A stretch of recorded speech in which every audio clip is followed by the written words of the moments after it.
পুরাণের পরশুরামের কথা তো সবাই জানেন। কয়েকদিন আগে তার জন্মতিথিও পালন করা হলো বেশ ঘটা করে। কিন্তু পরশুরাম যে বাংলার রাজত্ব করেছেন সে হদিশ অনেকেই রাখেন না। বাংলাদেশের মহাস্থানগড়ে সন্ধান পাওয়া গিয়েছে তার প্রাসাদের। অবশ্য এইসব পৌরাণিক যুগের কথা নয়। দ্বাদশ শতকে মহাস্থানগড়ে রাজত্ব করেছেন পরশুরাম, তার প্রাসাদের হদিশ মিলেছে গত শতকেই।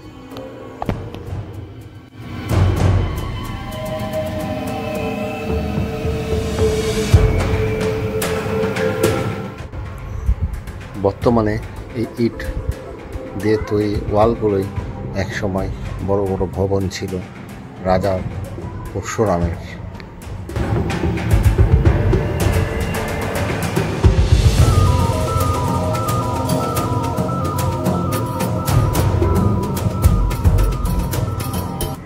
সেই 11 শতকে পাথর, এই পাথরটিকে বলা হয় দুধ পাথর।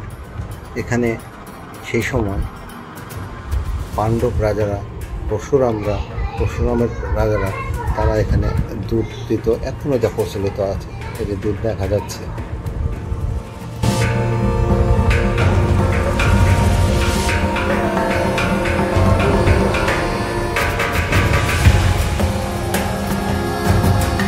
মামার কি হাত ধরতে হবে নাকি?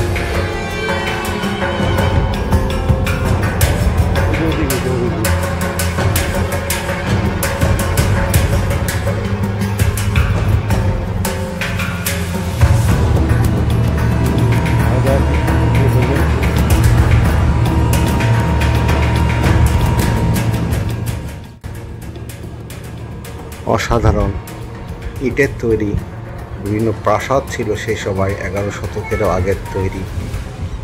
বলা হয় মহাস্থানগড় প্রায় 2500 বছর আগে থেকেই রাজধানী ছিল উত্তর বাংলার, যা বর্তমানে এখন কালের সাক্ষী হয়ে রয়ে গিয়েছে। এই ইট পাথরের দেওয়ালগুলোই বলে দিচ্ছে সেই 21 শতাব্দীর, একাদশ শতাব্দীর সেই ইতিহাস ঐতিহ্য, যখন পরশুরাম রাজত্ব করত এই উত্তর অঞ্চলের জনপদ বগুড়ার মহাস্থানগড়ে।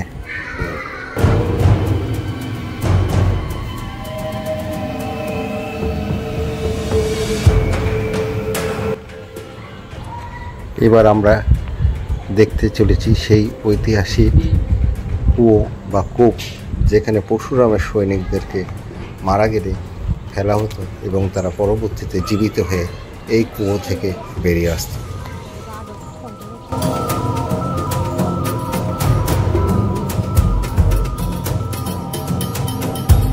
বর্তমানে এই কুয়োটি প্রায় ভরাট হয়ে গেছে, কালের বিবর্তনে অনেকটাই। আপনারা দেখছেন সেই কুয়ো যেখানে পরশুরামের সৈন্যরা মারা গেলে এই কুয়োতেই তাদেরকে ফেলা হতো এবং পরবর্তীতে তারা জীবিত হয়ে বেরিয়ে আসতো, এমন কথা প্রচলিত রয়েছে।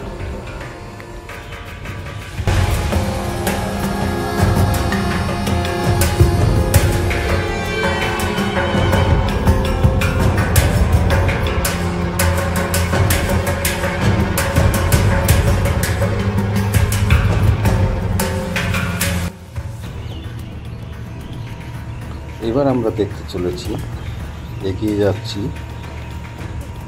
পরশুরামের রাজপ্রাসাদের। এই জায়গাটি ছিল পরশুরামের রাজপ্রাসাদ। 11 শতকে এইখানে উঁচু অট্টালিকার মতন রাজপ্রাসাদ ছিল, যা বর্তমানে অবহেলা অযত্নে পড়ে রয়েছে।